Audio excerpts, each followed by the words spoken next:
Hey guys, what's going on? It's me, Kay. I just decided to come on and make a video. I was a little bit bored, but I'm really mostly tired.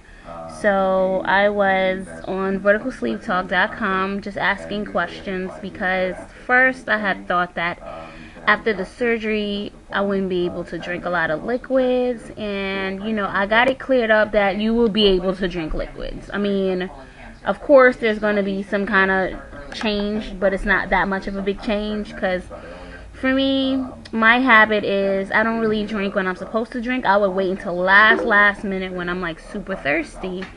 And you're really supposed to not wait until you get thirsty, because when you are thirsty, your body's dehydrated.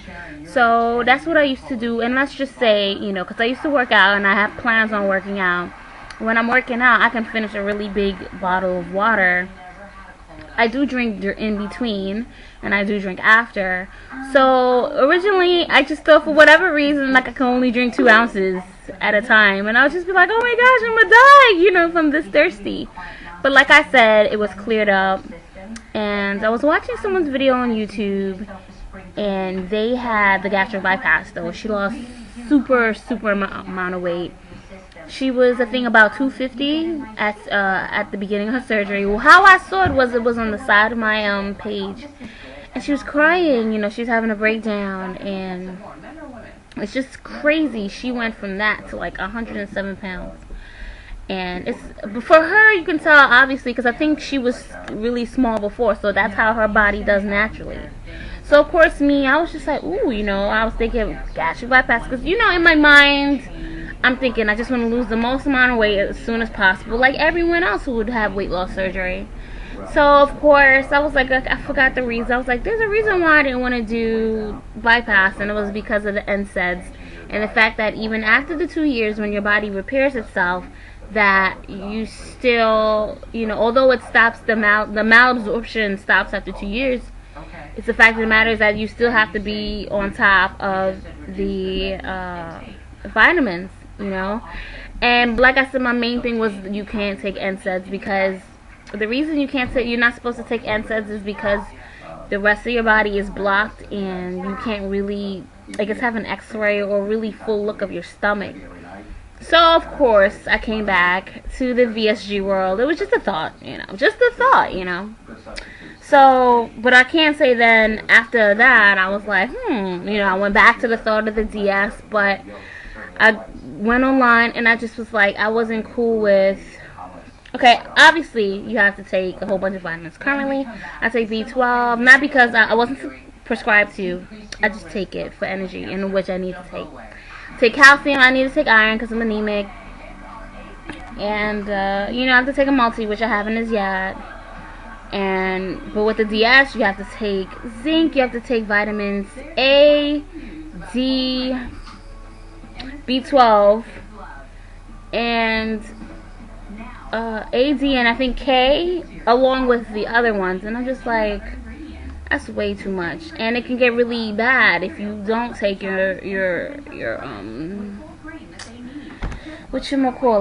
vitamins. And at least with the DS, your malabsorption is constantly going to be permanent. So, and I said, you know what? No, I'm not with it. If I can see myself doing all that, maybe. But like I said before in the other videos, it's not vegetarian friendly. So that's just the situation with that. So I don't know, I was just thinking, like, oh my gosh, it's going to be in the next 4 months. It feels a little bit better. My appointments, I have appointments, and I think about, today's what, the 23rd? My appointment, I have an appointment the next week, Monday. Not this coming Monday, but the following Monday. It's going to be, like, my April PCP. To me, that's like, okay, boom. Once April's done, I'm kind of in the middle. I'll have 3 more months. And so I'm just super excited about that, thinking about that. I like to watch different posts and stuff on Vertical Sleep Talk. Different things are brought up. And it's just going to be amazing, where the fat is going to come off. You wonder, where are you going to lose your fat? I have big boobies. I wear a 40... I probably wear a 40. My current bra is a 42G, but it varies. I only buy from Lane Bryant, and so it can vary from 44G, you know, because you know once you buy a bra, it stretches, so when you buy a new one, it's kind of tighter. So I don't know. So, but that's where I stand bra wise from Lane Bryant. So I don't know, because when I was at 200 pounds and my boobs went down to a 38 triple D Lane Bryant full coverage. However, I couldn't get into like the other ones, like the Balconettes and the other cutesy plunge. 38 triple D was still too small, so I just stick to one bra that I know all of my boobs is gonna fit into. I'm not trying to be cute. I don't have anybody to show it off to, so. But I am looking forward. I'm really curious as to, like, is my feet gonna get smaller? Is my ring size gonna get smaller? Because I've always had like size 7 ring size. You know, when I was like 210 around there, and I remember, you know, I don't know, people just assume you're big, you're gonna have fat fingers, you're gonna have fat feet. But I got ones. I got, like, right now my size 7s, of course, can't fit me. I wear like an 8 on my fingers. And when I was pregnant with my son, I've always been a size 9.5, 10 shoe. And when I was pregnant with him, I started off at 250. And as soon as I had him, like within a few weeks, I was back to 250. So I gained weight after having him, because I was just so excited to eat. Imagine 9-10 months you can't eat, really. So right now we're size 11 wide, and I remember reading that your feet does expand after you have children. So it was like one of those things, like, okay, you know, I was still a size, I was an 11 even at the same, you know, when I returned to the weight that I was. So I'm not sure if my foot is just larger because of length, and which I think that's the case. Because I'm still able to fit into, I have some Coach shoes that are 9.5 and I can still fit them. So it's just kind of like, I really don't know. So I don't know, just maybe my foot is wider, and I don't know. But, you know, like I said, I'm just looking forward to that. Like, maybe when I get into the Wonderland, like 150, 140, around that time, then, you know, I can be like, oh, okay, well, you know, maybe I can fit, if I can fit into a 9 or 8, that'd be great, but my foot isn't. I have a bony foot and it's long, so that's just, I doubt that's gonna happen. But I can think positive, I can dream, right? So I think about the brands of clothing that, you know, stores that I want to go into. I want to go into Victoria's Secret, because before I can wear their underwear, some of their underwear, but, you know, I've, you know, got that belly, you know, going on, hanging down, apron, whatever they want to call it. So sometimes it's just like, you know, it's, you know, certain things you just want to look cute. You want to feel cute in them. And I can wear, you know, their pants, because they fit into large. Some pants, they were made big, whatever, but I couldn't fit into a shirt, and I really like their shirts. So to me, it's just like, I just look forward to that brand. I look forward to the Gap, because Gap sells plus size clothing online up until like a 20. And when I was at 200, I was able to fit into a 16 or an extra large. Same thing with Old Navy. But you just don't want to be at the end of the clothing size. You want to be able to go in any store and just be like, I want this, I want this, I want this.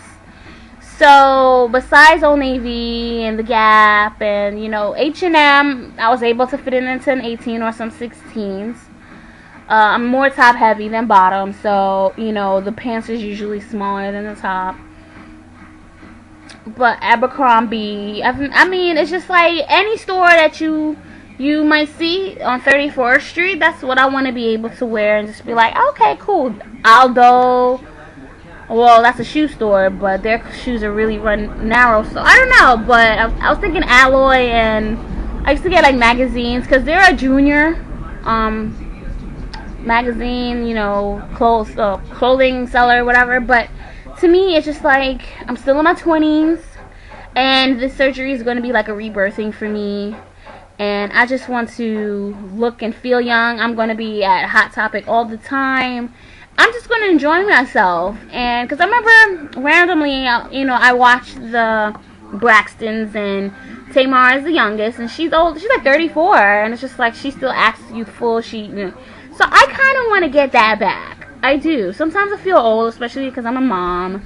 But I just want to get that back. I just want to have fun. I don't really, you know, it's funny because I had asked the question, like, have there been any connections in the VSG world, like, you know, kind of like, you know, how Big Brother, they have people hooking up, or, you know, because there's, you know, guys that have surgery too, and they lose it really faster. So, I mean, that would be like, I guess, like a fantasy, like, ooh, I met a guy who had VSG too, but it's just like, once I make surgery, I'm just going to be just chilling. I'm just going to be too busy being cute for me to really want to settle down.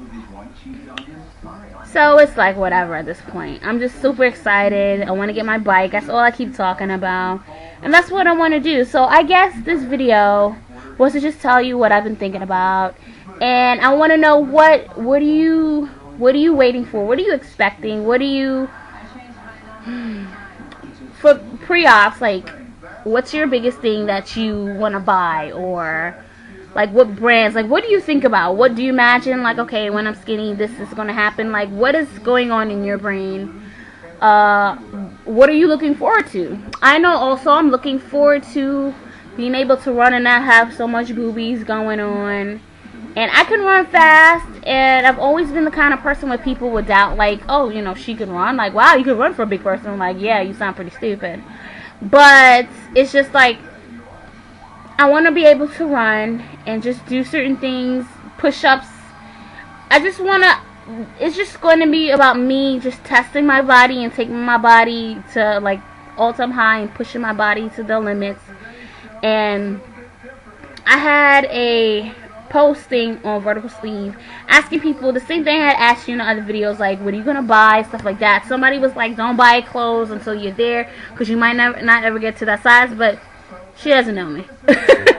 Me, I'm so determined. Once I say I'm gonna do something, I'm gonna do it. It might take me longer, but I'm one of those people that I'm gonna do it, you know. So where some people might say, oh, whatever, fall off, or they just not interested in me, it's just like, I gotta do it, you know. Like for me with ASL, quickly example, because I'm going over time. I love ASL, but because I have nobody else to learn with, then I forget. But it's just something, it's still a passion of mine. So being skinny with the surgery, it's going to be a passion. I'm gonna get there. And like I said, you know, I want to be able to fit into a medium shirt, you know. And that's like, at least the medium, that's perfect, you know. A size 6, boom. You know, although I really want to be like a small, size 2, 4. I mean, I'm going to see how my body is. Because I'm 5'6", medium to large frame. Size 2 might look too, you know, too small. Or my body might just be like, that's too much. So, but I know I'm going to get there. I know I'm going to get there. And my goal is to get there at least by my birthday next year, or which is in April, or at least by my 1-year surgery. So we're going to get it started. We got this. So I'll talk to you guys soon. Have a great day.